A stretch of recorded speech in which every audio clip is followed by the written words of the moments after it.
How has that shaped your faith that you definitely had before, but how has that experience shaped your faith and just your outlook on life? It made it just so much stronger. And I feel like that would shock a lot of people because they're like, how are you not mad at God? And I'm like, the presence of God, like in every day, well, even just the miracle of my healing and protection in that way, I could feel it like so deeply.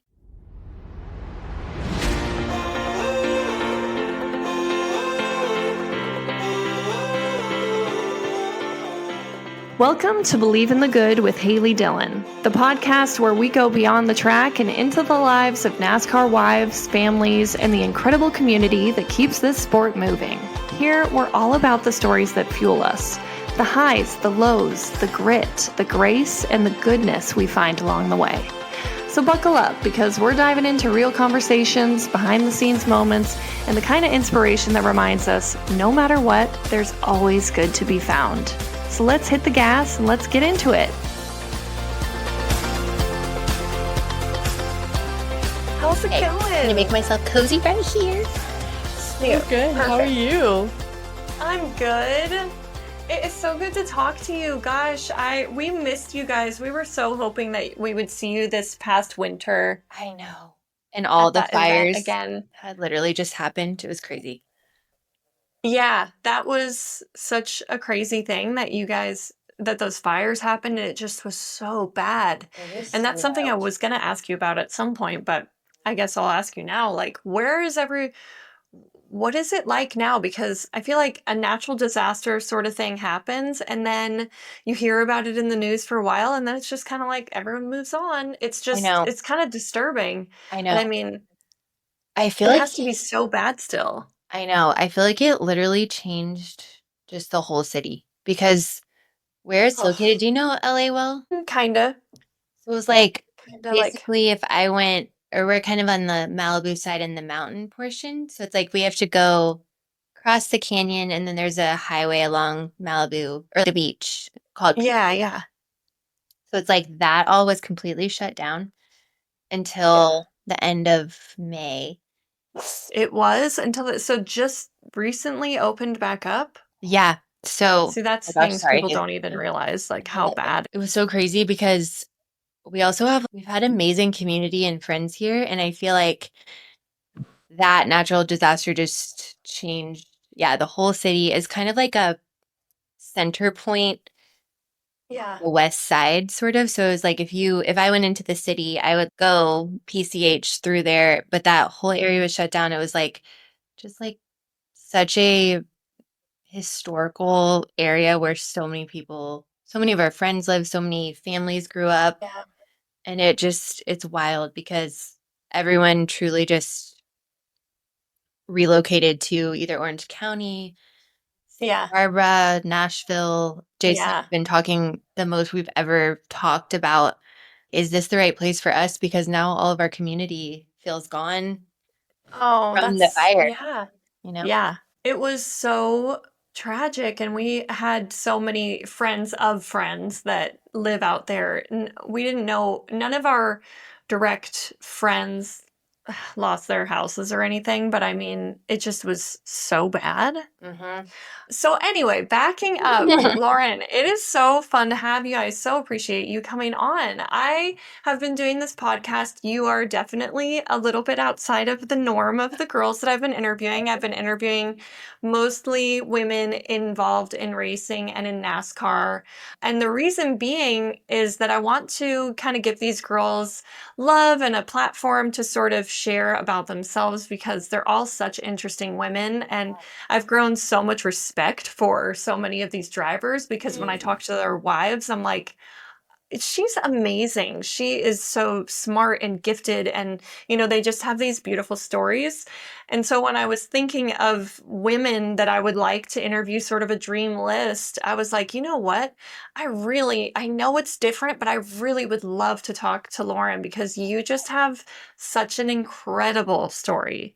So also, I read your book, Love, Love, Love. Mm. I should give you some more clarification. I found your book Mm. last night online. So I was like, okay, wait, what? Wish I had realized this like a week ago at least. Wait, what do you mean? Speed read No, your did not. That yes, is and I incredible. I wish I have could not read that finished it. I have a little bit left and I'm just like, golly, I know she probably talks about meeting Jason in here too, maybe. No. Did you include No. that in your No, Oh, because okay. at that time, I didn't even know Jason. Still Lolo. Yep, I hadn't met him yet. Oh my Isn't that gosh. crazy? Okay. Yeah, Well, that'll be fun to hear about too. So, in the last 24 hours, I have been like speed reading your book. you were like a ninja. It is so good. I mean, so good. And I just have so many questions for you, but this is definitely a plug for your book. I mean, people need to read it. It's such an interesting story. It's what? So, give everybody a little bit of, tell a little bit of the crowd, the listener, what about you and a little bit about your life and your accident and what has transpired since. Okay, so I grew up in, I was actually born in California, so I feel like it's in my roots. I love it here so much. And my dad is also, I feel like he's just like a fish in water. So I feel like just anywhere near water, I'm obsessed with. Not that that matters, but yeah, it's just like in my heart here to be here, I feel like. Anyways, I have a twin sister. So we were born in California. My parents did one of the first methods of IVF, which became So really cool. full circle later for me. But Yeah. we moved to Dallas when we were 2 and grew up in Dallas and loved it. I loved my growing up years. Kind of a crazy story within that is my parents got divorced when my sister and I were 4.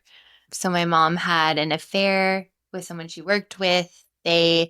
My dad had no idea. I feel like they just didn't know how to communicate emotionally.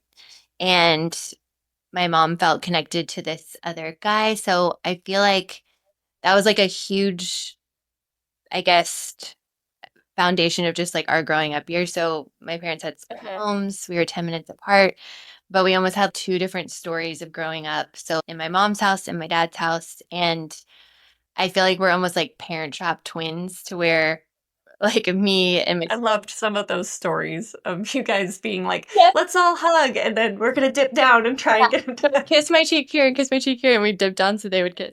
It's crazy. But yeah, I feel like my sister and I just really bonded together and we've always been best friends. We're very different in so many ways, but we're just like soul connected and it's really incredible. So Yeah, like that we were each other's support systems during that time and our parents were incredible parents, always, put us as like top priority and so that was all amazing.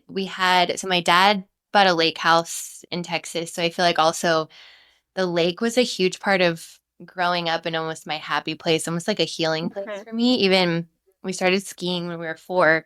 And I feel like now too, if I get out skiing, which is like so old school, I'm like, it just takes me to this peaceful, amazing place. I think because I probably had so many emotions I couldn't understand at that age. And it would just be that place where I could release all those. So, anyways, I feel like because of my parents' story, I learned a lot of positive things about what to look for in a relationship, in a man, even as time went on, learning. Okay, sorry, I'm skipping ahead, but my parents ended Yeah. up getting remarried to each other after 7 years. I feel like from that, we learned just kind of like a lot about communication, a lot about how to be like true teammates.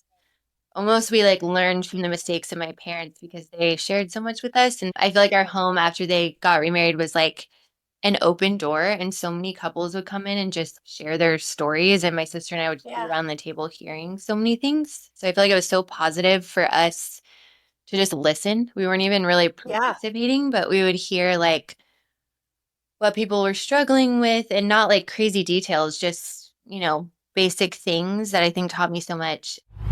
This episode of Believe in the Good is sponsored by Nourish Move Love, and I couldn't be more excited to share their newest strength training program with you. If you're anything like me, finding the time to work out can feel nearly impossible. With three little ones, weekend trips to the track, and the constant daily to do list, I need something that is going to be quick and hassle free and is going to actually work and be effective. That's why I'm so excited to share with you Overload 30 from Nourish Move Love, a progressive strength training program that helps you build real muscle in just 30 minutes a day. Everything is planned out for you. There's a full warm up, strength circuits, a quick hit finisher, and a cool down. There's no guesswork, no wasted time, just an intentional workout that fits into my crazy schedule. Lindsay does such a beautiful job setting up a plan and then guiding the workout so I can just show up, move my body, and feel strong, whether I'm at home or on the road. The program is completely free and comes with a workout calendar, printable tracking sheets, and daily workouts that you can follow along with right on YouTube. This isn't about perfection. This is about showing up for you. Because like Lindsay says, progress isn't promised, it's earned. You can grab the full program at nourishmovelove.com/progressive-overload-workout-plan. I'll put that link in my show notes too. Huge thanks again to Nourish Move Love for sponsoring this episode and for creating something that truly supports women wherever they're at. That's so beautiful. I loved hearing that part of your parents' story, and I thought how unbelievable that they got divorced, had 7 years that they weren't together, and then reconciled, got back together. I can't imagine.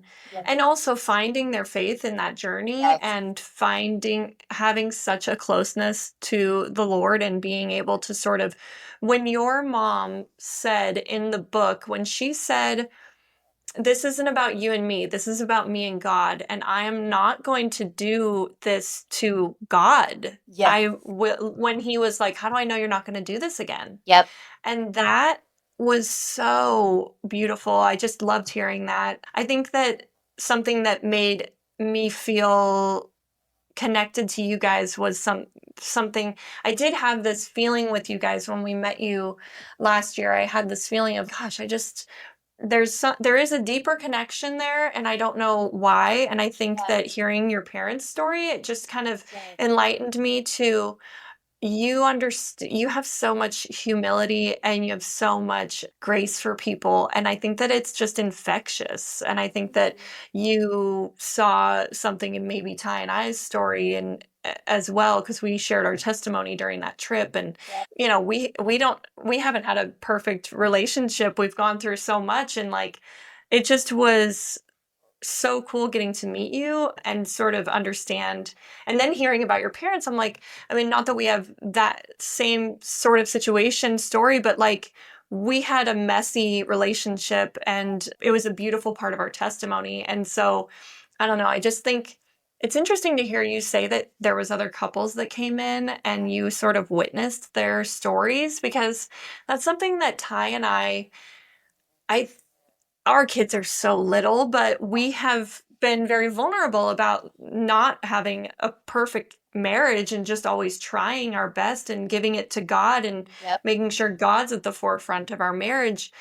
And therefore, I think because we've been vulnerable about that, we have had a lot of couples come to us and talk to us, or even just single people friends of ours coming to us with dreams that they want, things that they want in a partner, and us sort of trying to direct them in a way that, like, seek God first and then, seek that with your partner and kind of thing.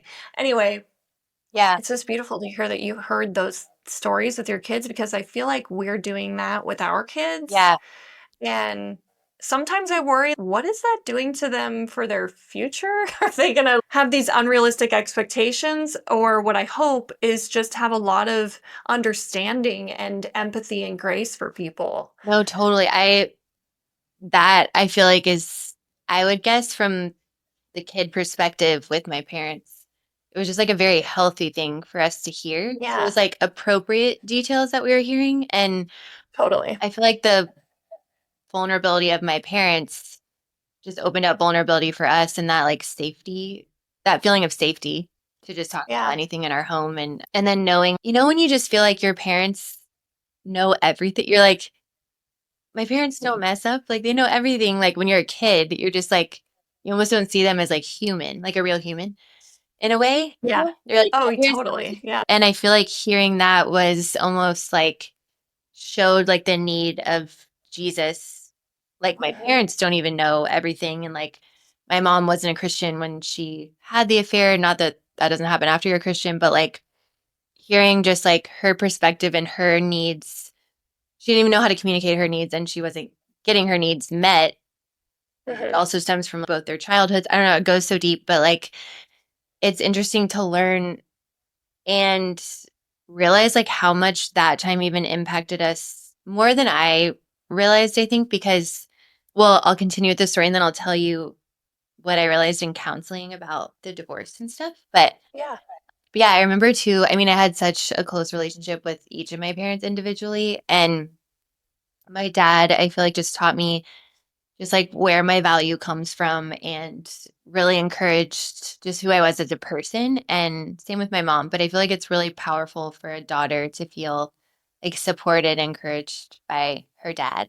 Her father. Yeah, absolutely. I always say that a woman's confidence Yeah, comes from her dad. yeah, I mean, totally.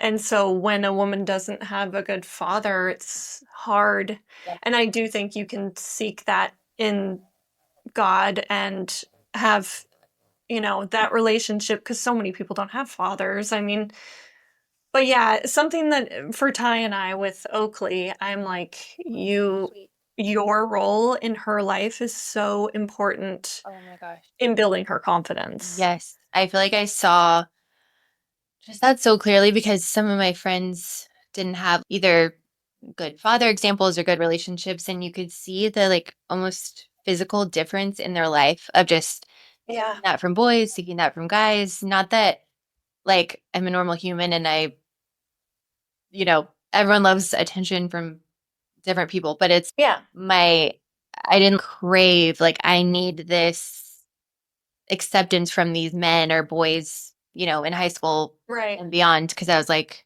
I feel like I had that solid foundation with my dad. So I'm like, Yeah.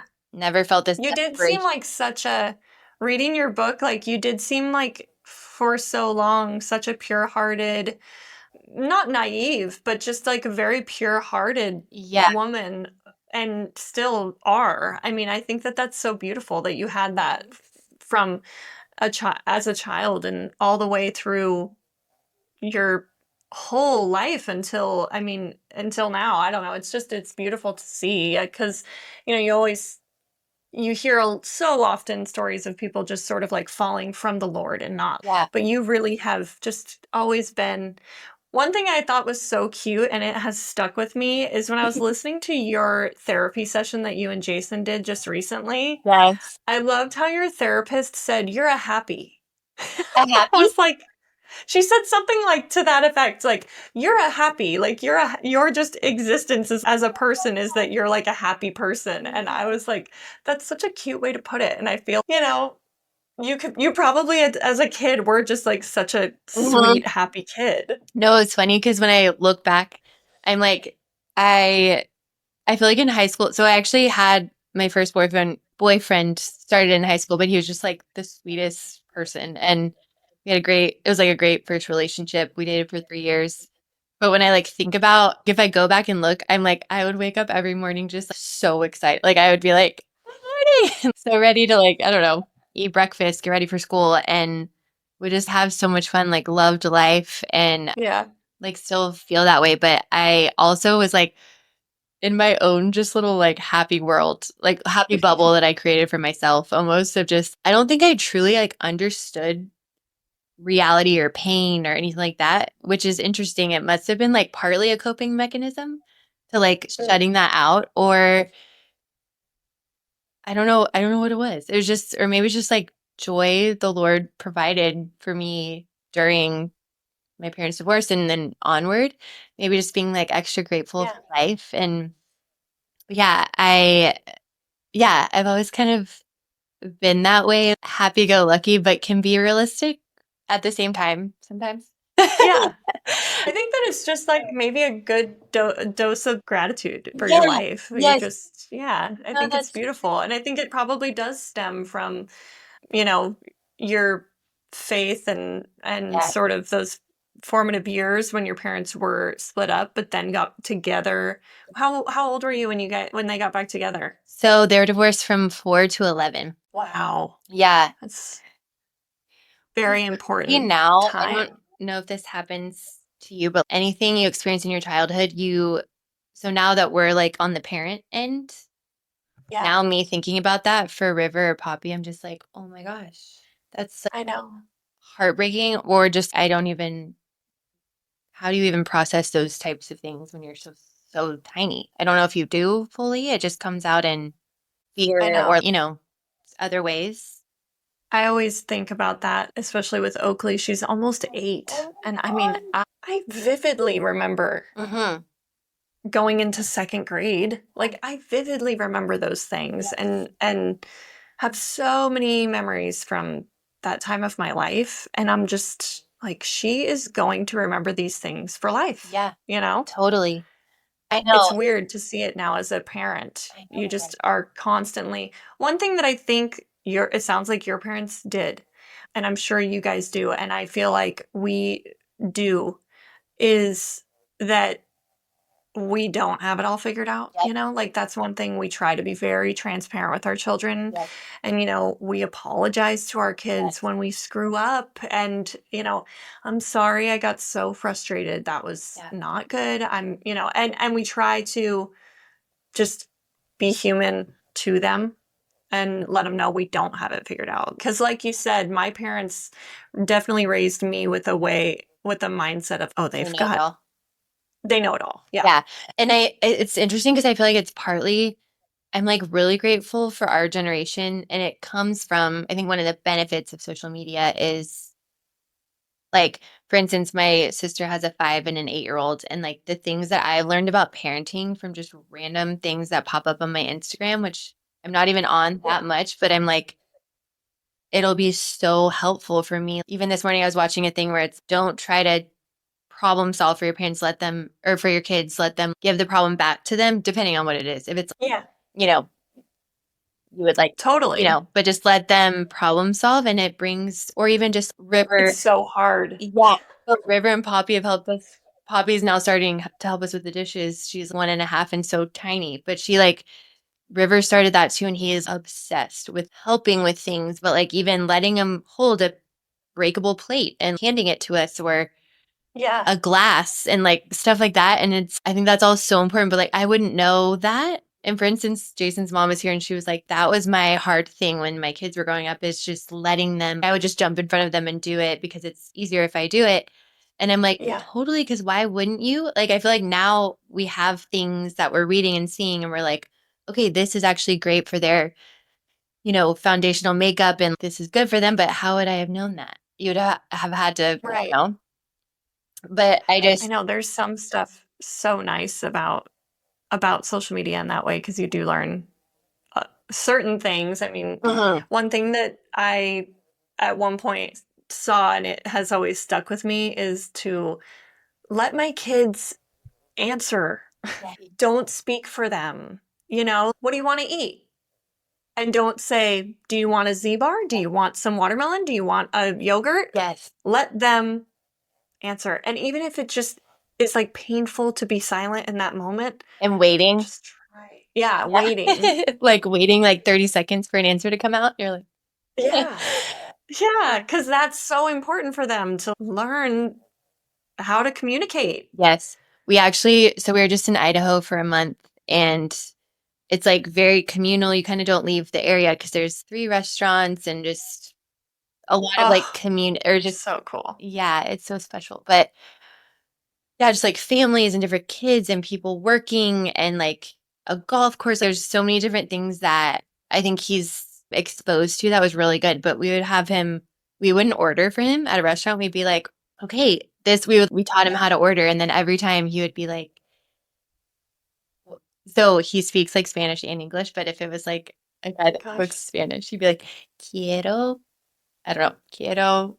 I'm just making it up, but like arroz y frijoles, por favor. And just Yeah. letting him say it and like the confidence you could see the confidence just like bursting inside of him, of Yeah. letting him learn how to do these things. And Yeah, it might take longer. It might, not make sense sometimes, but I think it's so important. It's so true. I agree. And letting him like So interact with important to let your people kids. by himself, being like, yeah, we were teaching him like, how are you? And like, even in the cart, he'd be like, Mom, how are you? You good? And I was just like, I'm dead. I was like, It's so so cute. sweet. Ugh. But yeah, I feel like, It's funny now too, like Oakley, just today, Captain said something, and Oakley and I look at each other, what? yeah. Now she's at the age where her and I are both kind of, What did he just say? I didn't understand yeah, that. like kind of, she's just getting so grown up. It's just so funny, like having this little person that is doing things that are so grown up, River, how are you? It's what? You're like a little boy. I know. Literally, we're in a golf cart, and I was like, "Whoa, it is so cold!" Because we were like kind of down this hill, and we came up, and it was way colder. I was like, "Oh my gosh, I'm so cold!" Because I dressed like kind of more like for warmer weather, and he was like, "It's okay, mommy, I'll just hug you." And he like squeezed my body from like the front or like his back part because he was like sitting on my lap, and I was like, "That is so I can't with this preciousness." So sweet. It's so sweet. So cute. But all to say, yeah, So I don't even feel like my sister was like, I didn't even know these things raising my girls, or like she's still raising them, but like in the early years, like we just know so much more even in these years, like last 3 years, you know. yeah. But yeah, so sorry, I keep going on little rabbit trails, but No, I love it. so we like graduated high school, ended up so I went to college with my sister because I was like, didn't know what I wanted to do, was like afraid to leave her, and I went to Texas A&M, amazing school, but so conservative, and I lean more on the creative side. Mhm. And I remember in the first semester, I like got this vision from God so clearly in my brain. I was like, I have to leave. Like I have to leave. I'm Yeah. supposed to do something in fashion. I don't really know what that looks like, but and this is before social media, before even blogging or any of those things. Yeah. I don't know what that looks like. So I left at the end of that semester and I came back to Texas and I was living with my parents, went to community college for a semester to like really figure out where I wanted to go, what I wanted to do.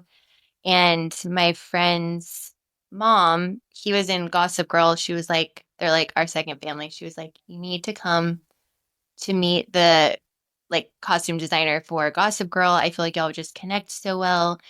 I'll go up there. So So cool. yeah, it was so special. So it was me and my mom and his mom, and I was like, "Do you guys do internships?" And they're like, "We never have, but if you can get school credit, of course." And it was such like a Yeah. tight community there. So it was only like 3 people in the wardrobe like closet. And so anyways, I got So cool. approved. Yeah. But what was crazy is the writer strike was happening at that time. So they weren't even filming Gossip Girls. Like Yeah. literally my parents were like, I don't know why we feel so much peace about you still going. And I was like, same. It's so weird. I'm like going with kind of nothing to do right now. But Yeah. I remember calling so with my dad, we were a part of this church that had the most incredible youth group I've ever experienced. Like I've never experienced community like that since. It was Wow. yeah, my dad was like super involved and it was almost like a grassroots like kind of youth group. I don't know how to describe it, but it was just so much wisdom, so much acceptance, so much fun. Like you would have the like at school, if you view them as they're not as cool as this person, there was like none of that. Everyone was just Yeah. part of the group, loved so fully. Like we just had so Mm. much fun at that church. We were all a part of the choir because we all just wanted to be together. Like it was just so sweet. And I feel like I had a lot of like older brothers and sisters through that. And Mm. which I That's really cool. learned so much through all of them. Yeah. And just saw like more reality of life. And, it was just really cool. So there's a girl there named Lindsay, and she was like my big sister. I think she was like 4 years older than me. And I called her because I knew she was working for Michael Kors in New York. And I called her in the summer and I didn't hear back from her. So then my first day in New York, I remember like walking. I remember exactly where I was in the city. And I called Lindsay and she was like, "Whoa, it's been like on my list to call you back. Tell me what's Yeah. going on." And I was like, okay, I have an internship at Gossip Girl, but the writer's strike is happening. So I like don't have anywhere to go right now, but I really want to learn what there is available in the fashion industry. And she was like, okay, I'm like she didn't say this, but in her own way, she was like Michael Kors like right-hand woman. And Yeah. she was like, come into like corporate, like we're in the corporate offices and come work with us. If the writer strike or if the writer strike ends, then just go straight to Gossip Girl. But if not, just stay with us. So it was like So cool. half and half of Michael Kors and then Gossip Girl. Like writer strike ended about halfway during that semester. Yeah. So I learned just so much in the corporate, working with models like the week before Fashion Week and just so many things. And then Gossip Girl was just so creative. Every day was so different, very hands-on, just really cool. And so I came back from New York and I remember talking to my dad. So he worked for Oshkosh Bagosh for 25 years. And so he's just so I love that. That's all we wore. I know. Literally, I was looking through baby pictures the other day and I was like, what I would give to have these outfits for Poppy, like these vintage now I Oshkosh know. outfits. There's Yes, with my mom, that was like all I wore growing up was Oshkosh Bagosh. the cutest ever. So cute. I know. So it's funny because my dad's the most like manly guy, but like he knows everything about fabrics, laundry. He's just amazing and the fashion industry as a whole. So, anyways, I came back and I was like, okay, what did I like about each experience? And I was like, I love people. I love writing. My dream is to go to Fashion Week. And, anyways, that led to me like reporting for Fashion Weeks and just like writing. I started a blog when like blogs were just beginning and it was like going so well. And I remember Michael Kors offered me a position in New York and I called my dad, like, I don't know what to do. This would be so amazing. And he's okay. I want you to think of like growth. Does this, because you've just started this company on your own and you're so passionate about it. And if you take this job in Michael Kors, like that's amazing. But also, how do you want to grow in that? These are like the positions you can Right. rise up to like within the years. Do those sound interesting? And I was like, not really.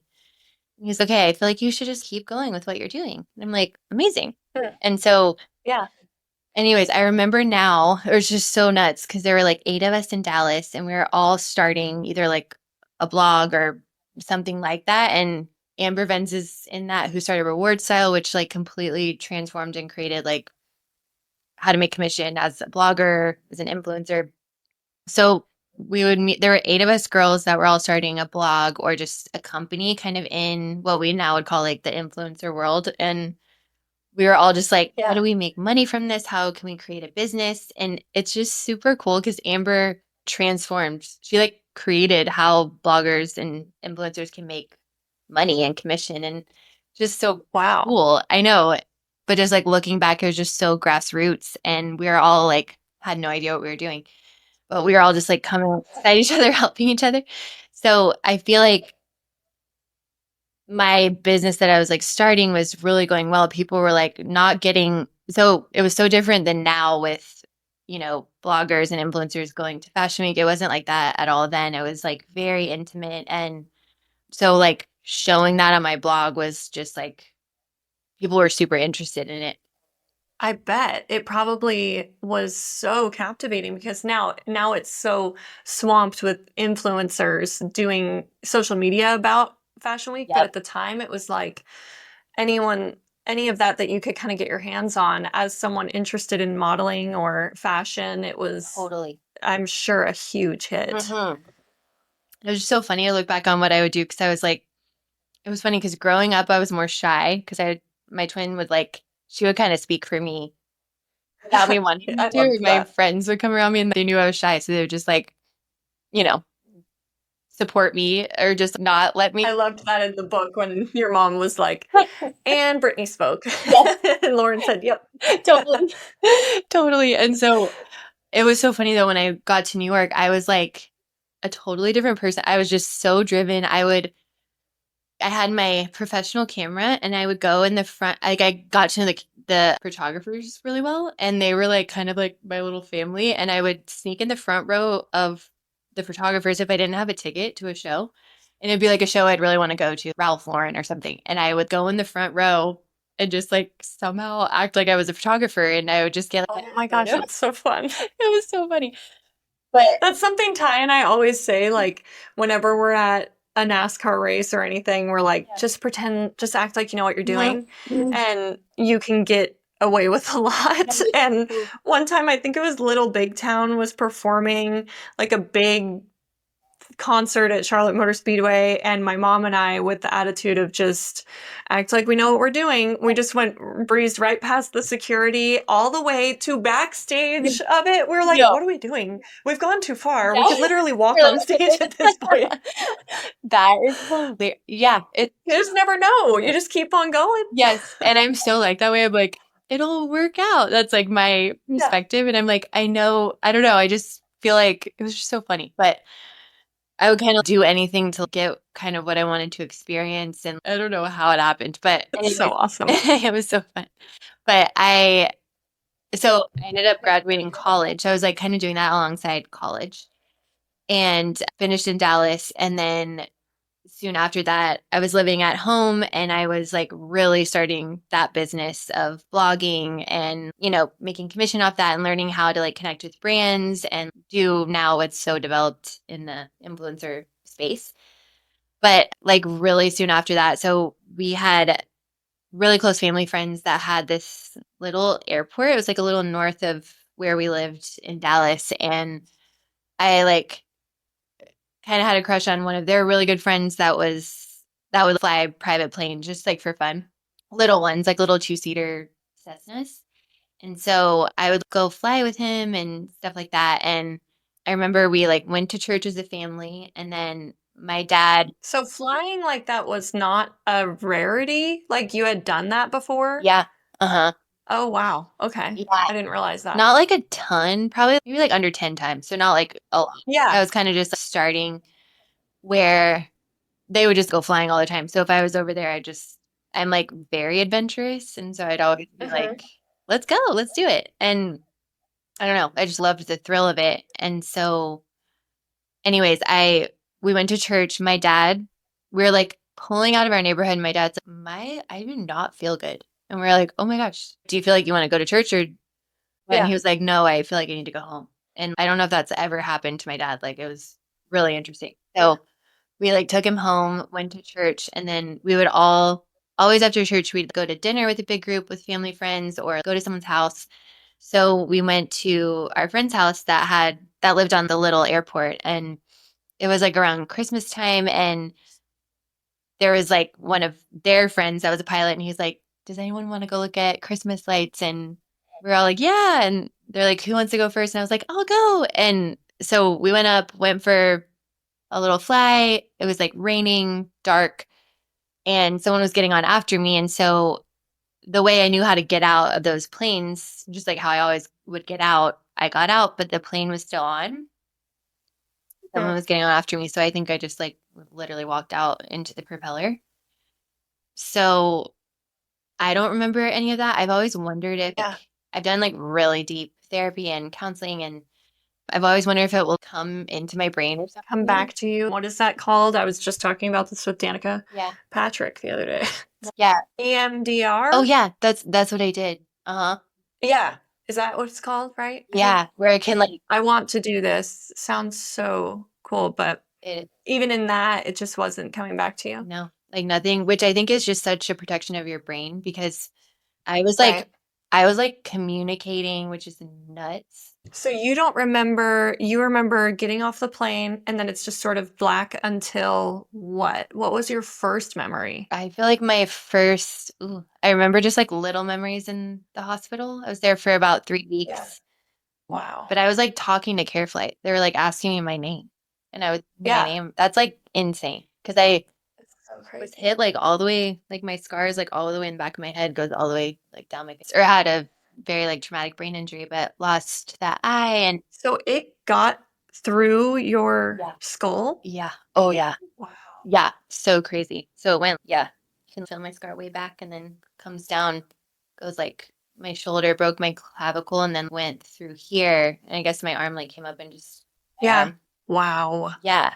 It is so, so unbelievable that you lived through that. Yeah. No, it's so crazy. And even my neurosurgeon. He's so amazing. Our doctors became just like family to us. Some of them were even at our wedding. And there's still Oh, my that's like so cool. still text like quite often to this day. It's just so sweet. But he was like, I'll remember this so well. We went into a follow-up appointment after I was out of the hospital, which 3 weeks is also like nuts that I was there just for 3 weeks. Cause Honestly, when you said 3 weeks, I would have maybe believed 3 months to be short. yes, Honestly, no, totally. like 3 weeks, that seems way too short. Yes. That seems. I mean, you felt ready at that point in time to go home. I don't really remember that, but what was super cool is I feel like I was just on so much medication for pain and infections and so many nerve things. And Yeah. I remember, so now I don't know what I remember, what I was told, but like our huge prayer was that I would get out on December 24th or just before Christmas. And I was like released Oh on yeah. December 24th, which is so Oh exciting. my. Anyways, but I remember So cool. the follow up appointment with our neurosurgeon who's just like so brilliant, like not, not super expressive. And he was literally like, it was like a little kid giddy to see me and so confused. Like, he's looking at me like, I just don't even understand how you're speaking to me and how you're yourself. Like, you didn't lose your personality. He was just like, I just don't even understand. It was just like a pure Yeah. miracle. Yeah, that it didn't damage your frontal lobe or, that your personality, I mean, like you said, that you're yourself. Yeah, but the crazy thing is it did damage my frontal lobe. Oh, wow. So it's like, so weird. And I think the interesting thing for me is that like the traumatic part. So my family, I feel like went through so much trauma and like being a twin, I just can't even imagine if that happened to my Oh, sister. yeah. And oh my gosh. And so, yeah, I remember just having to like even be like after I got out and like really understood what was happening, just being super aware of what my family went through. And because, okay, sorry, that night, my story just went like very public. So I was Mm. without my family's control. So I feel like we learned that, I remember hearing about it. yeah, yeah, I mean, as crazy as that, I hadn't really even thought about that, but I do remember hearing about it when it happened in the news. yeah. I know it was like, I guess like aviation accidents are like immediately public knowledge. And I think what Oh. I was doing or how it was kind of like in the open or just, reporting and things like that on fashion weeks. I think it was just like a super interesting story. And so Yeah. it just hit the news so fast and became just like a really big national story. And so my parents were dealing with so much, just like they had to change my name in the hospital. Like they were just like so My overwhelmed goodness. by that. Yeah.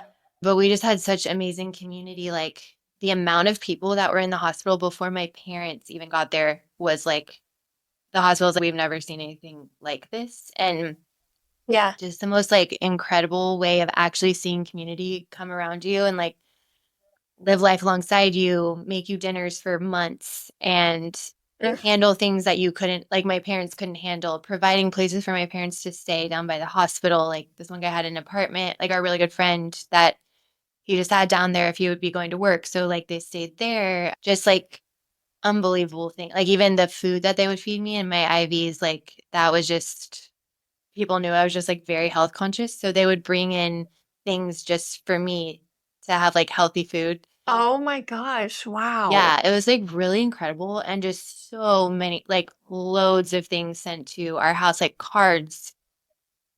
It was like unbelievable. And Yeah.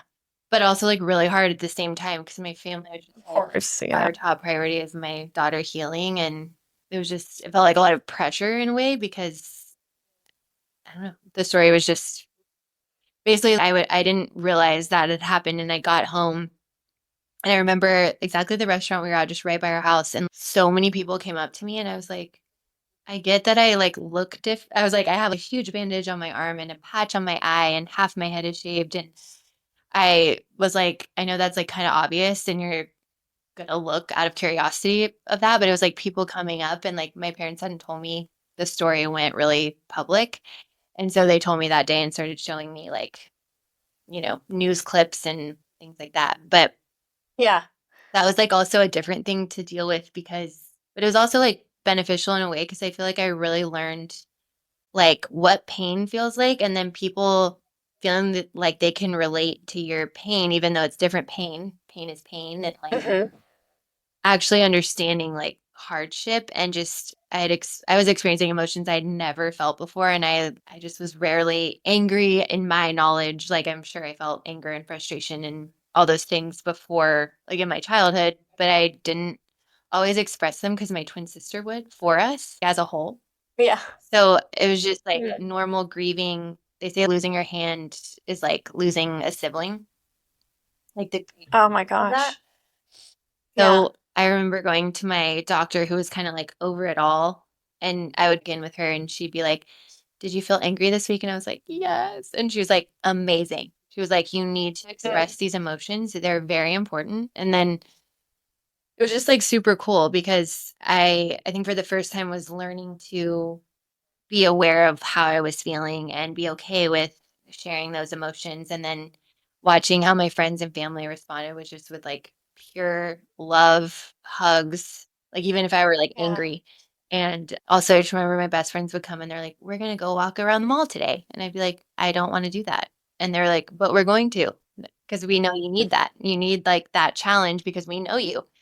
And Yeah. so we would go walk around the mall for 10 minutes because it was getting me out in public and just trying to like, I don't know, get me like used to kind of my new way of life of just having an art, Right. being okay with that, but or not okay with that, but just slowly like incorporating back into like normal life. But yeah, there's just so much to Yeah. share, but I just feel like it changes your whole perspective of what's important, like your gratefulness forever, I think has changed. And your like awareness of people and even I think, yeah, I mean, just meeting so many girls that my friend Yeah. Bethany Hamilton and I met because my dad was like, "What do you need today?" And I was like, "I want my hand back." And he's like, "Okay." I don't know. I'm Right. still in the process of like really struggling, but he was like, "What can I help you in a way today?" And so he was like, "I Yeah. just want to meet Bethany because she's like the only girl I know of that's lost an arm and we Yeah. relate or whatever." So we just became like really fast friends, but just Yeah. so grateful for the relationships that developed in that way that were just different than relationships I've ever had because there was something like so Totally. vulnerable to connect on. And we ended up starting a retreat for girls because there were so many girls that had never met anyone that had lost a limb. And it's wild Oh when my you, gosh. yeah, it's wild when you, like, lose a limb, how much you notice it, and, like, before I don't know if I ever would have said, like, I had met someone without a leg or an arm, or I just didn't notice it because it wasn't, like, in my It's like when you're pregnant and you notice everyone that's pregnant. Yeah. I mean, I know that's a very silly analogy, no, but that too, or, like, married, and then you notice, like, people's rings, and you're like, they're married." I don't know, and I just never would have noticed. yep. Yeah. So, Yeah. we started this retreat for girls, just so many around the country would come. By so many, I mean, like, I think it started with 10, and then it just has grown and Wow. grown. That's so cool. It's really cool to have this community where we all understand something other people can't understand naturally. Like Mhm. that's just such an unfair expectation of someone understanding what it feels like to lose a limb. And like the way that we've all been able to encourage each other, help each other, like, how did you do that with your hair? Brown brushing my hair was one of my favorite things to do before my accident. And so I moved out of my parents' house about 6 months after my accident. I was just ready. And my mom was like, "You're Yeah. ready to go." And I lived with my best friend that I'd known since I was like 4. And she was a nurse and she's like my best friend for life. But she thinks very logically and like technically. And so she would come Mhm. back from work. She worked at Children's or Baylor, sorry, in ICU for kids. And if it wasn't like a busy night, she'd be like, "Whoa, I think I figured out how you can like round brush. Let's try this tonight." And I'd be like, "Amazing." Oh my gosh. But I remember we still couldn't figure it out. And I met this girl. This is kind of ahead of the story though, but after I met Jason, I we went to this little get together and this lady had one arm in his office for like years and he had no idea because she had a really amazing prosthetic arm. And Oh my we gosh. went to this little get together party during the day, like a little birthday party, and I like looked at her, I was like, "You round brush your hair?" She was like, "I do." And I was like, "Please tell me how."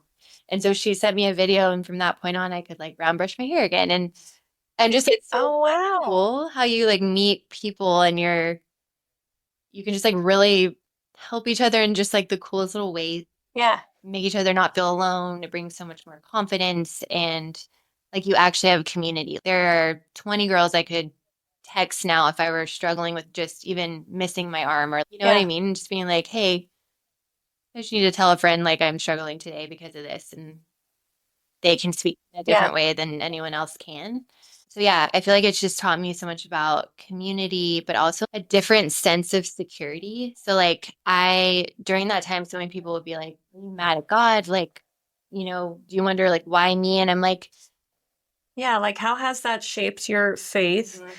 that you definitely had before, but how has that experience shaped your faith and just your outlook on life? It made it just so much stronger. And I feel like that would shock a lot of people because they're like, "How are you not mad at God?" And I'm like, the presence of God, like, in every day well, even just the miracle of my healing and protection in that way was Yeah. so I could feel it, like, so deeply, and there were some days where I would wake up, for instance, like, soon after I got home, and I quickly got off all my medicine, and that's when reality really set in, and I feel like sometimes, like, I couldn't even or even want to explain to anybody, like, the depth of my emotions or pain, and I would just be like, "But God is here to hear me," and so I was Mm. so dependent on the Lord specifically during those times and learned, like, truly the presence of God and how I'm, like, truly not alone, and He has been through the craziest suffering, and, like, He knows what I'm feeling, but I remember just certain mornings I would wake up and be like, "I just feel so discouraged," and I would run to the grocery store or something, and someone would come up to me and be like, "I feel like I need to give you encouragement today," and then say something, and I'm like, Wow. "That's crazy," or like a friend. That's something Yeah. that's something I wanted to say to you at some point is I had written down when I was reading your book, there were so many there's been so many moments in your life where you have had what I feel like are angels or God breathed encounters so strongly. And like even just what you're saying, having a moment like that in the grocery store and like God so clearly is speaking to you in these moments. And I think that part of your personality is that you are just like very receptive. That's you're so open to that. I think that's why you recognize, okay, I got to go out and God speaks to you through that person at the grocery store. Like Yeah. I think that you have this light about you that you're so open to receiving God's love. That sounds maybe sort of interesting, but I think that people can't. I think it truly is really hard for some people to just receive God's love, but there's it's a blessing, I think, and I see that on you. I don't know. I don't know. And I love that. That's so cool. But yeah, I feel like Yeah. I don't know. It's interesting too, because thinking I think what was so hard for me is experiencing it's like grief, really, and Yeah. that normal process of grief right after specifically, like still it can show up in different ways. But learning that my negative feelings were actually like okay and that God like stands there with you in those and provides people around you to Yeah. support you. And that was just super hard because like my internal joy, I feel like I think I had internal joy amidst the really hard moments because of, like, God providing that in this Yeah. crazy thing. Just a piece that makes no sense. Yeah, literally. And yeah, and just friends being present and my family being present and, like, kind of that story in the grocery store is, like, that happened truly almost every day in a certain way, and it was Yeah. nuts, like, being like, "How." So tell people about the stories. There's been a couple instances that you've had that I wrote down, but when your dad let the man come to dinner, it's sort of the very beginning of the book.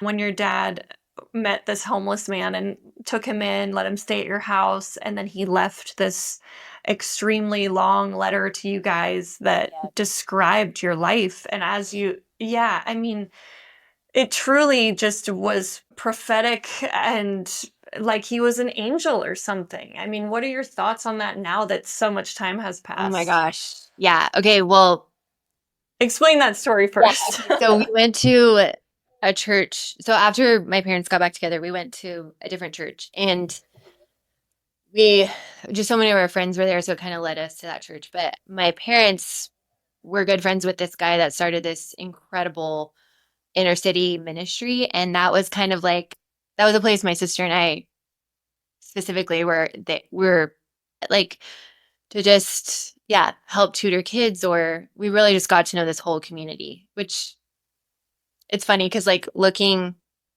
like it's not like a safe community and it's not all this stuff, but that taught me so much about actual community too, because you go Yeah. down there and just seeing how they're there for each other and just seeing like a different type of growing up. I don't know, it's just very different and so Yeah. impactful on just the foundation of how I grew up, having so much time there, just being in a community different than my own that I was seeing every day and learning like reality in different parts of life, of people's life, Yeah. and just like being involved in those. But that our friend that started that brought this guy Joshua to Sunday school at my parents' Sunday school. And anyway, so they met and talked, and then we all go home after church. And my dad and I went over to, did you guys have an academy ever? It was like a sports store. Oh, yeah, yeah, Academy Yeah. Sports. So my dad and I were like ran a quick errand after we ate, and we like see him outside of Academy, and he's sitting on a bench, like his pen exploded. I don't know, we're just noticing these little details, had a backpack on. And we are like, Joshua, what are you doing here? And he's, oh, I'm just like waiting to go home. And my dad was like, where's your home? And he basically realized like he didn't have a home. And so my dad was like, come with us. Do you want us to feed you? What do you need? And so he like rode home with us, and we he like slept or stayed with us for a few days, and then my dad took him somewhere to help him get a place and stuff like that. So at that point in time, I think I was a junior in high school, and with newer people, I was a little bit more shy. So my sister was more outgoing at the time, and I was more of an observer, listener, would pitch in here and there, but I kind of like loved to just see what was happening. Meaning there wasn't really a way he got to know me super well. And so Right. my dad took him to wherever to help him move forward in his life. And that day he checked the mail, and there was like a 7-page letter from Joshua. It like went through specifically my sister and I, and then our relationship as a family. And reading it, I was like, this is so interesting because this doesn't even seem like me at all. And it was saying like by age 20, Yeah. your life and your focus is going to change a lot. And that's when I was in New York, which completely shifted my whole life. And I was just out of my shell. I grew so independently. I grew in my faith, like all these different things. Yeah. And then it was saying like you'll constantly be surrounded by angels and teachers and so many different things. It was pretty long about like me and my sister individually. But we're both reading them Yeah. like, that's funny. I just wouldn't see that in my own life, but that's so cool. So, anyways, as like the years went on, I feel like there'd be certain times in my life where God would remind me of that letter Yeah. and be like, if I was praying through some decision I was making, he would, in my spirit, be like, go read that letter. And I would go read that Right. letter, and it would bring me like direction in some way or just validation Wow. of a certain decision. But it said you will be a warrior, and a warrior is like someone that really makes it through something like insanely difficult, Yeah. and that I will always be protected. There's like basically no risk in decision that any decision that I make, certain Mm. things like that, more just because like I'll have extreme like protection around me always. But Yeah. yeah, it's that was like a super cool and like resource that I feel like God's used in my life for a long period of time. Yeah. It's so cool. I feel like it was such an angel, and I think that we don't notice sometimes because it could have been easy for your family to just be like, oh, well, that's kind of crazy. All right. And like Yeah. kind of not think too much about it. But I feel like we miss those opportunities sometimes in life. And I feel like you don't. But I feel like everyone has that opportunity to sort of encounter. I mean, I don't know. I know that's kind of a very deeply spiritual thing, but Ty and I talk about that. Like, Yeah. we feel like we do encounter angels and have had moments like that in our lives that are Uh-oh. just wow, that was God speaking through that person, you know? And you've just had so many interesting moments like that. Like when you guys were on that trip in Uganda, I want to say, or I can't remember where you said you were, and then your car was like gonna get hit and it got pushed Yeah. and you looked In behind Cuba. you and nothing was Yeah, there. yeah, in Cuba. Yeah, that was crazy. So crazy. Oh, in Cuba, that's what it was. Yeah. And there was a time where so I was living in so after I had my semester in New York with my internships, I wanted to go back the next summer. And it was crazy because the first time going, I feel like it was so clear from God I was supposed to go. My parents agreed. I'm only like I was like 19, 20 at that time. And then 21, or like the summer I would turn 21, I was like, I want to go back and I want to work. And it didn't feel peaceful in my spirit, didn't feel peaceful in my parents' spirit, but I just went anyways. I'm like, I'm going. Yeah. I like couldn't get a job, applied to so many different places, but I was just there so short term, I just couldn't get that. So that happened. But at the beginning of that summer, I remember feeling like fatigued. And I remember this one morning, this is kind of gross, but like my poop was like half normal Yeah. color, half black.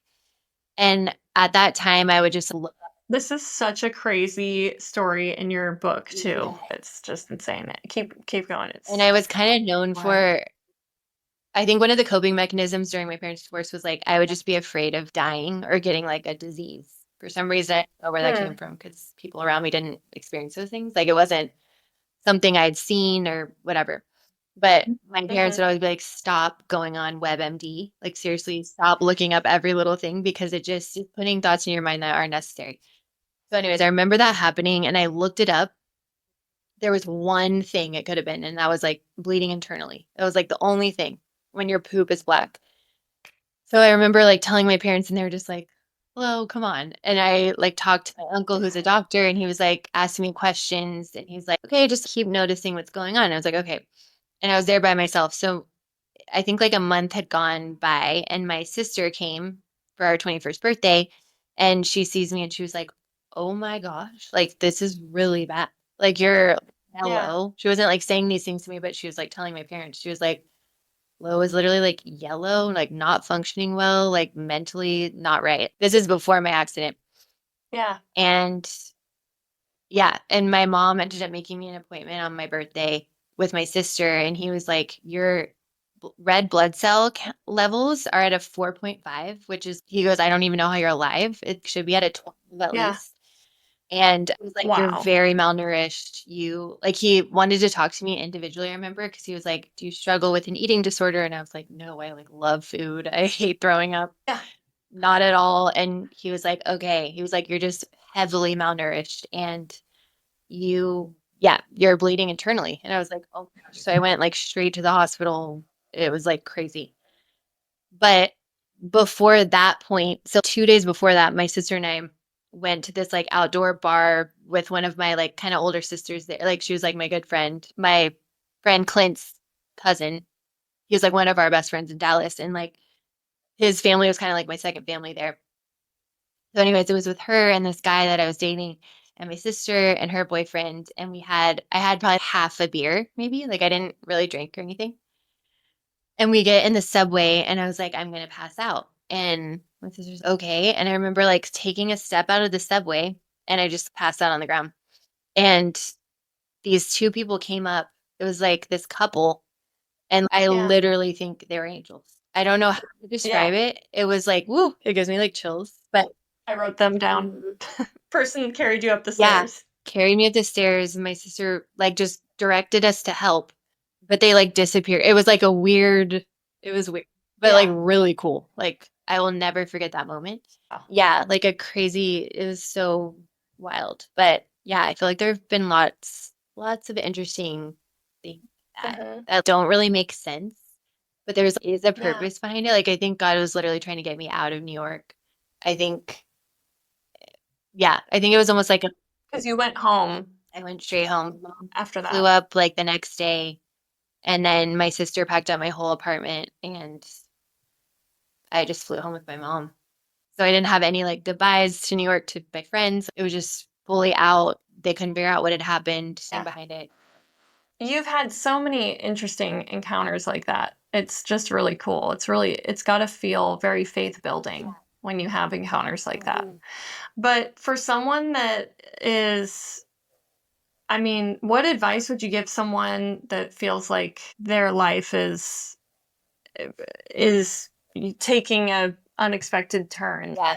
Obviously, your life was going one direction and you were thriving. You had just started this blog that was going really well and sort of taking off, and then your accident happened. Yeah. And so many people go through things in life that they feel big and small, but that they feel are magnetized, magnified and sort of making their life go into a completely different direction. And I mean, what advice would you give for someone like that that's struggling with that? Yeah, I think part or the first thing is it's so normal, I think, to think that way of just what did I do to deserve this or whatever. That's like a normal human feeling. And I would say, Yeah. yeah, there's so many times where I've looked back on it's interesting to think what would have happened if I continued on my journey in that way, or what if I took the Michael Kors job? Then I wouldn't have been in Dallas, and I wouldn't have gotten in that accident. Just so many ways of replaying the past, and I think it's so important, and I've learned this over time to just there is so much purpose in everything we go through in life, and that's not downplaying the pain. I feel like my personality Mhm. tends to downplay pain, so it's yeah, that sucked, but I met so many amazing people. I healed. You know, just such a miracle. And that's like great to focus on those things, but I think it's also feel those emotions, let them move through your body, like they're okay and they're normal, and God is not surprised by them. He knows you better than you do Yeah. and he's been there. I think it's just we're here on this earth, not like for ourselves. So I think that's a really hard thing to accept because humanly we just are like selfishly inclined and Yeah. why would my life change in this way or whatever. And I think just accept things as like it's like a way that it redirects your life and sometimes it is so difficult. Like I think about if like kids are sick or if so many things that just are so incredibly hard that I would have a hard time understanding. But like Mhm. God is like with you and we're on this earth to bring him glory and that can mean going through really hard struggles. But I think Yeah. for me realizing like hold tightly onto community, onto God's presence. Don't be afraid to be Mhm. vulnerable. Like even Jason and I shared a lot about IVF that we did with River, and we didn't think anything of it. Like we were just recording it, and Jason was posting it, and the amount of women that messaged me being like, "I'm going through it right now. I didn't want to tell anyone. I feel so much shame. I feel like my body's not Yeah. capable." And you're like, that is just such a no, or like a wide spanning feeling, and it's give. Right. Such a common feeling for you to feel like you have to be alone in your pain. Yes. I think that's the biggest thing is speak up because I Mhm. guarantee you someone, even like your closest friend will be like, "Oh my gosh, I felt that way at this point in my life," or "I feel that now too," or it almost creates an open space to stand with each other. That vulnerability brings in so much Yeah. goodness. I mean, Ty and I have, from just being able to be vulnerable about our lives in any capacity, like we look at the fruit of that, like the friendships and the thing, like you say, trust me, we've sat in our pain before. We have done a lot of that, but to be able to be vulnerable, like it is so important to not just be alone or try to be a recluse. Like it one thing that changed for us too is Ty was someone that he like didn't want to do therapy or anything, and Judah was like, at one point he said something like, we do therapy all the time and I don't want to for any second think that I've got this life figured out. And that clicked for Ty and literally unlocked a box in his world of, I don't have it all figured out. And God, like Jesus even says, they even in the Bible, lean not on your own understanding, like your heart is Yeah. deceitful, look towards me. And to just, I don't know, don't think, well, I'm alone and I only have to deal with this Yes. myself. Yeah, I feel like same Jace was the same way. I feel like men more are like afraid to enter into counseling because it's I don't know, I feel like men and women are so different in that way. Like women are like Yeah. I want to read like a book. Like I'm struggling with this. I want to read a book about it and learn about it. And I want to go talk to a therapist. Like I feel like we are more Yeah. inclined to do those things. And Jason was the same too. He like really fought against going to counseling for so many years because I think he's just afraid and felt shame about certain things that he would want to talk about. And he just started going this last year, and it's like he is a different person. He's just it's Oh, amazing. so I good. know, but I feel like yeah, We haven't even talked about how you I guys know. met. I feel like we have so much still that I want to talk to you No, about. I I can just, share it super fast, short and yeah, please do. How did you guys meet? okay. So Jason was covering my story at E News, Yeah. which has changed so much. But anyways, he was there for like 16 years and co-hosted with this lady Juliana Rancic for a few of those years. And Juliana's just like family to him and to us now. But she was going through breast cancer. It's actually crazy because I met her at the Fashion Week before I had my accident, like a few months before. And just Oh my yeah, gosh. so crazy. Like I guarantee, I don't think she remembers meeting me because, well, for many reasons, but she just found out she had breast cancer and hadn't told anybody when she was at that Fashion Week. And Oh my goodness. but I like it's like a joke in our family because I don't know who people are, but for some reason I knew who she was and I like respected her so much in her industry as like a woman and how she was like very family oriented and relationship with her Yeah. husband and I just thought she was amazing. So anyways, I met her. She was having a double mastectomy in the hospital and she like looked her husband Bill and was seeing my story up on the screen or whatever on the TV.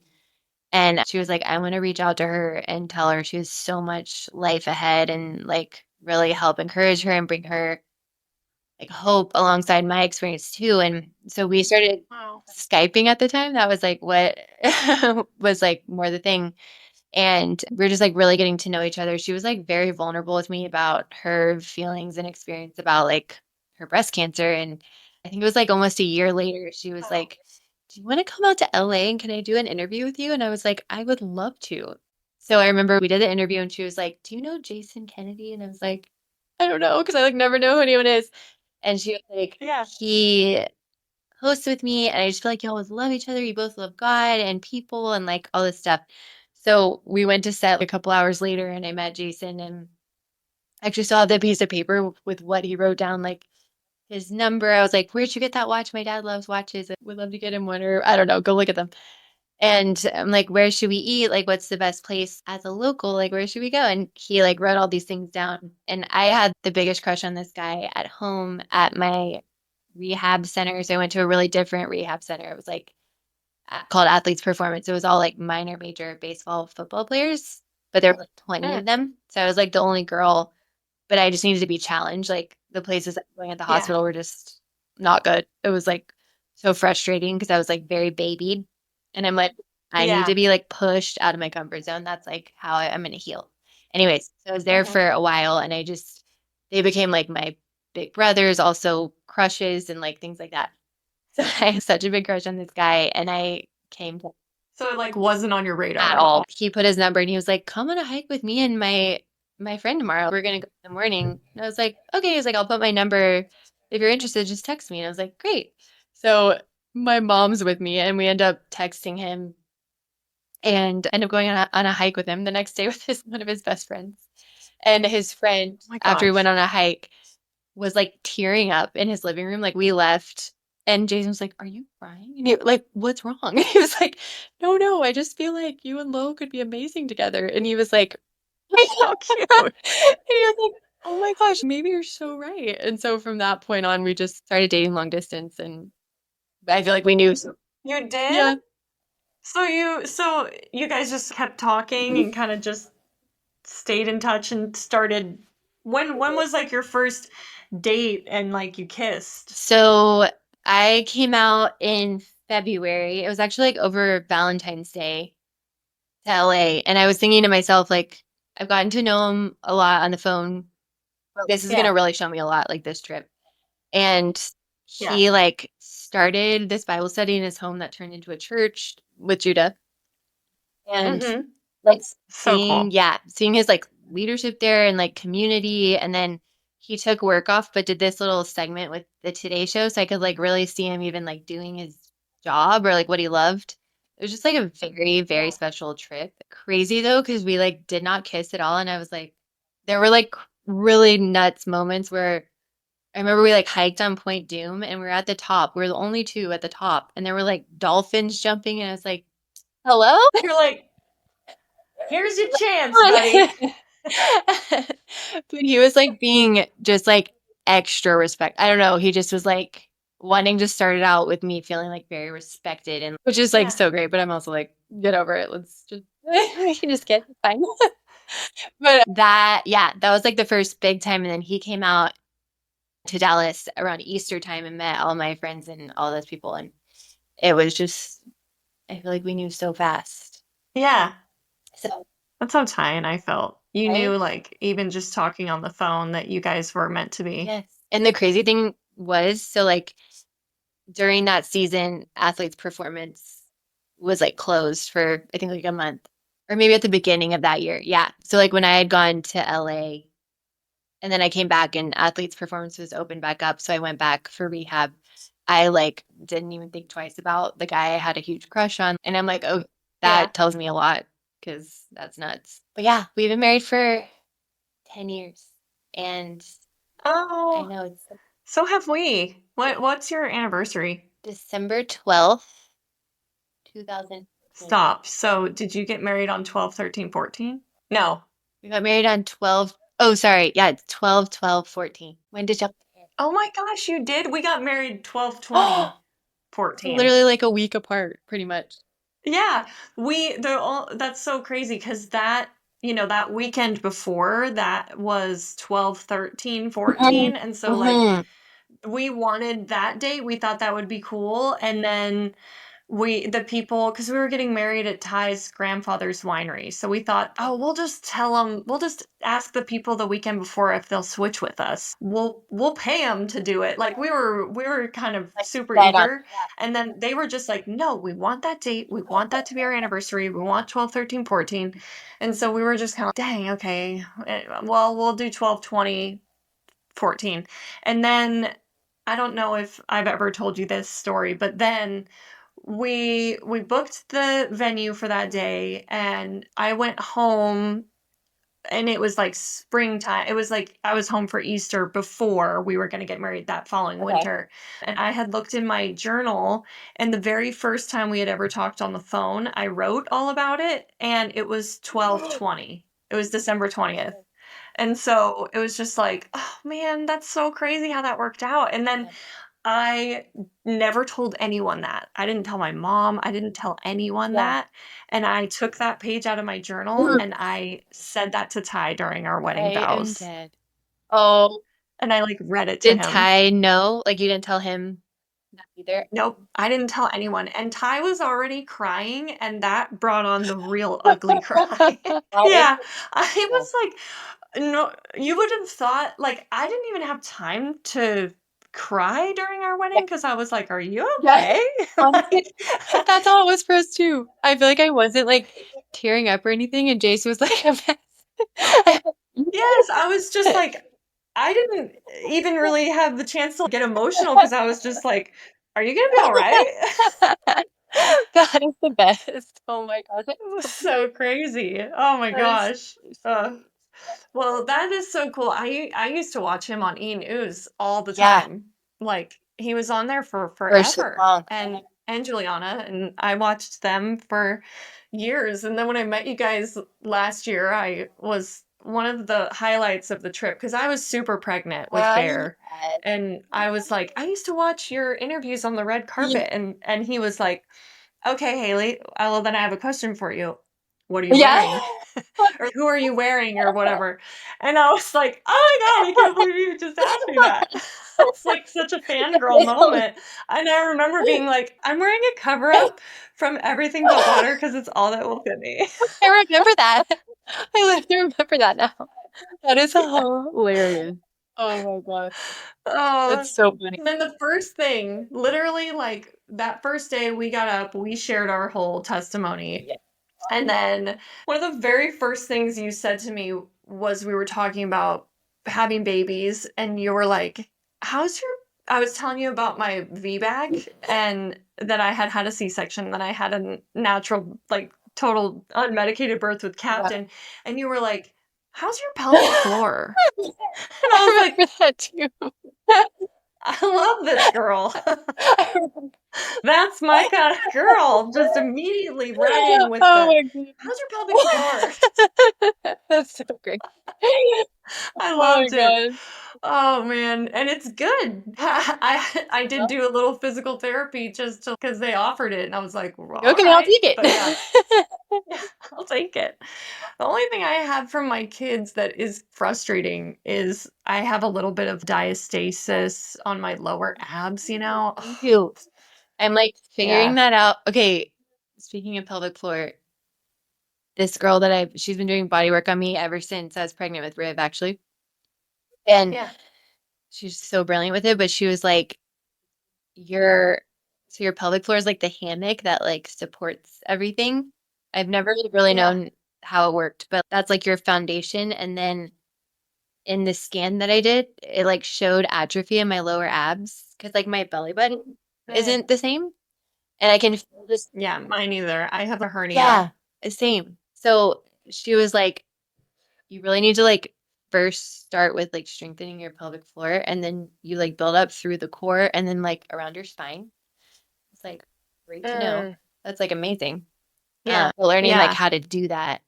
But yeah, it's like nuts what our bodies just like experience from kind of I babies. know. It's crazy what your body will go through.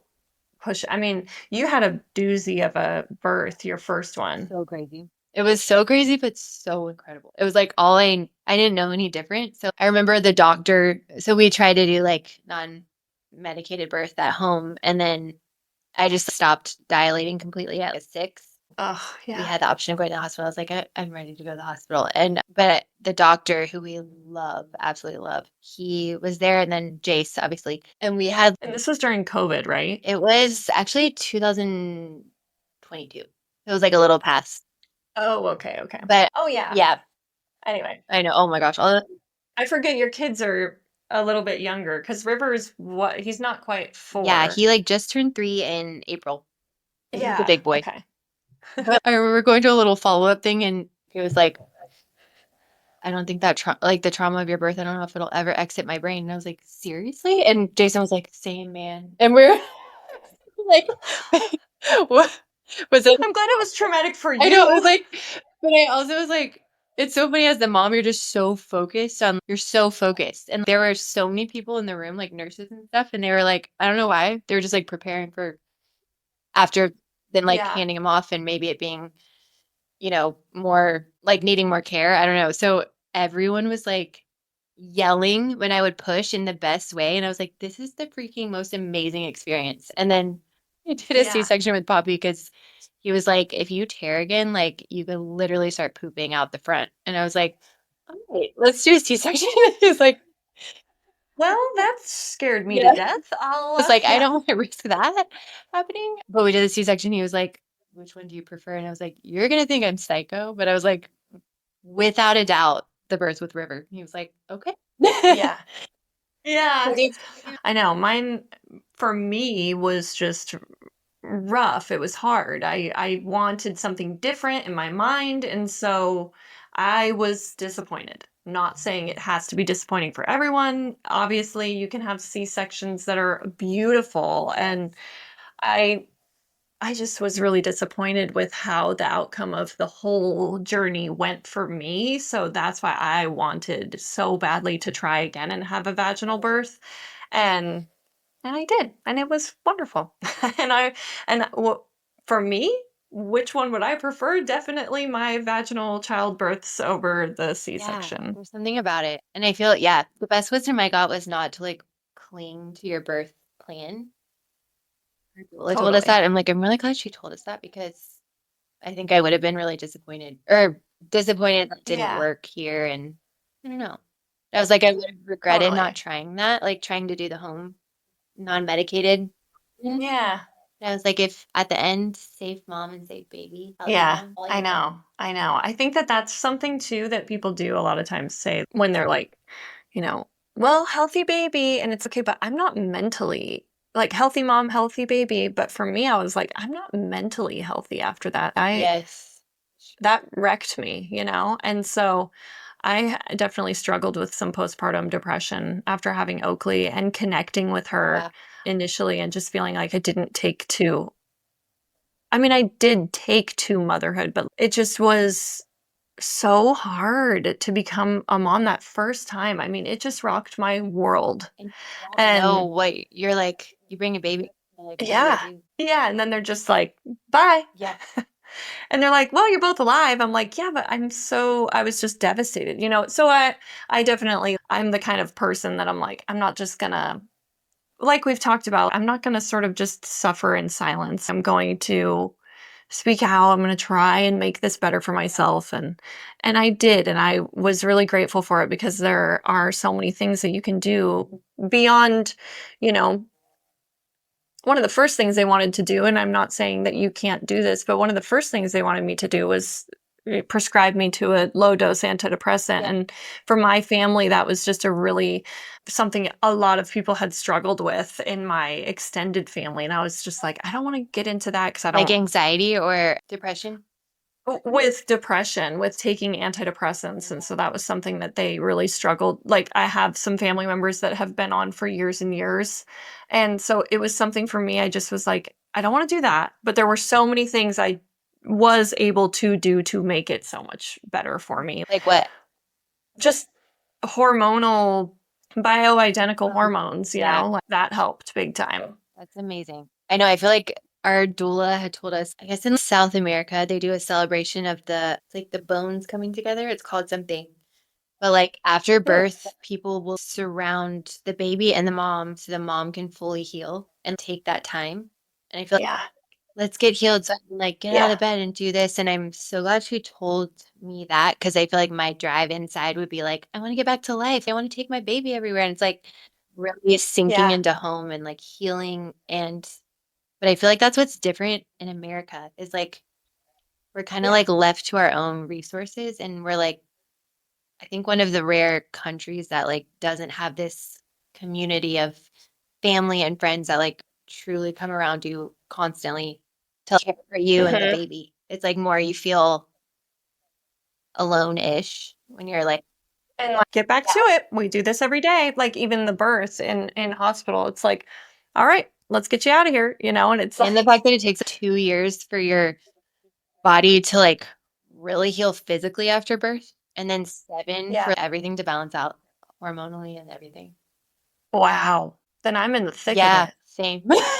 Well, what if I to Jason, I'll be back in 6 years. I'll Yeah. see you then. Just give me this window of time, okay? Yeah. Well, I feel like I have so much still that I could talk to you about. You are so amazing and just like a wealth of knowledge, but speaking of health and everything, we'll kind of round out our episode here, but one thing you are such a I don't even know. First word that comes to mind is you're like a health nut in a good way. Like someone so knowledgeable, so pursuant of wanting to be healthy and live your guys' best life. And so what are you obsessed with right now? What is your current thing that you're super into as far as taking care of your home, your bodies? That's such a good question. I would say, well, we're like really into have you ever done like frequency stuff? No, I haven't. I'm trying to think what that Yeah, is. it's like a totally different world, and once you try it, it's amazing, but Is that that big orb that it's like one thing. Yes. sounds like dial-up Yes, internet? yes. So I feel like Not really, but no, kinda. totally. It's like crazy. But this is actually like in the Bible a ton, or it talks about frequency a lot, which is really cool. But it's like what our Really? bodies are made of. Basically, it's just meaning like energy and movement and so many things. But I've seen like immense healing through frequency. And yeah, it's Wow. really cool. There's even in the Bible, it talks about if heavenly frequency is this number, and it's like really cool. But Wow, I need to look into yeah, that. That's so My cool. mentor in Texas actually told me about that because I was like, "I feel like you would like this one thing, and it would help you with this certain thing." She was like, "That is nuts," because my husband and I were just talking about the whole, like, studying of frequency in the Bible, and I was like, "What?" Like, I had no idea it was in the Bible. Yeah. It's just, like, not my favorite. So is this like this machine? What do you do There's with it? different machines that do it, but it can we have one that's, like, kind of intense, but it you just sit in front of it. You can put it on any, like, recipe is what it's called. So even if you're anxious or if you are having digestive issues or if you have Lyme disease or whatever, you can sit in front of it. And there you can find one in your city too. But even like the Rife machine helps a lot with pain. And I got this little like TENS machine where you put sticky things on and it's like vibrating into your I don't know, it's like doing frequency in your Yeah. muscles and tendons and stuff. Ty has something that's called like Firefly, and it's like a pulsating thing. Yes. The ma- Yeah. Is that kind of Yes, my friend actually did it? that to me in Idaho. She had it up in Idaho, and my back was, like, being so weird, so she was doing that on me. The but Yeah. Yeah, that's it. Ty has it's this thing he puts on his like Yes, calves and it pulsates and it makes his like foot flicker. I can't handle that's it. Oh, it's so yeah, oogie. that's it. But also, I would say, like, the biggest thing to change is I think the things you use the most often, so the cleaning products in your home are, like, so big to me. Yeah. Just changing that out and changing things out just one by one, like hand soap, use that all the time, toothpaste. 'Cause all these things are going Yeah. into your body, and I actually so I do this scan also through frequency, but it scans every cell of your body, so if something's going on I can't figure out, I'll just do that, and she was like, "It shows you everything," and she was like, "You actually your hypothalamus, which, like, controls your thyroid also and just other parts of your body," she was like, "It's a little off because of a pesticide and because of cosmetic." I was like, whoa, and Wow. yeah, but I think it was, like, the pesticide in the turf grass that was installed in River School, and I was, like, around it a Oh, lot, and then a wow. cosmetic so pretty much that showed me also there have been, like, certain things I'm trying and 'cause I am all about, like, balance and not being, like, insanely strict, but just being, like, aware and, like, changing things, you know, at your own pace. It is, like, important, but it actually just proved to me because I tried this new, like, hair product thing I was just so curious about, and I literally think that one thing is what, like, impacted my just how my fight or flight and, like, thyroid. Wow, that's so interesting. I'm gonna have to look into that Yes. because, I'm all about making sure we're the healthiest we can possibly be at all times. So I love hearing about new things, especially I love hearing about new things I haven't heard Yes. about before. Oh, it's so fun. I agree. So cool.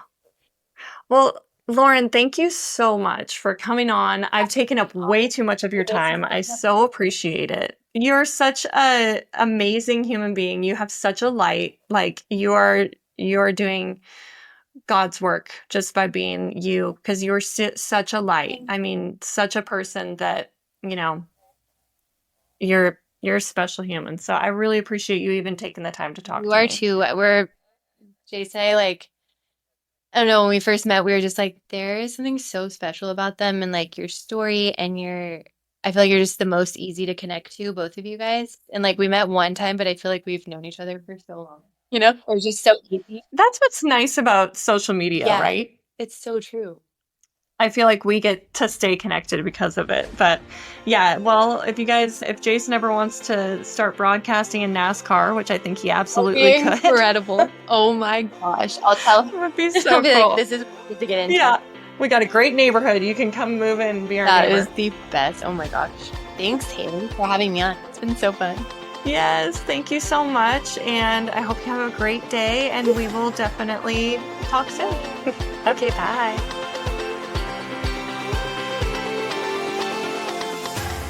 And that's a wrap on today's episode. I'm so grateful you spent this time with us. It means the world that you're here. And if you loved this conversation, make sure you check out the show notes for all the links and any resources we mentioned.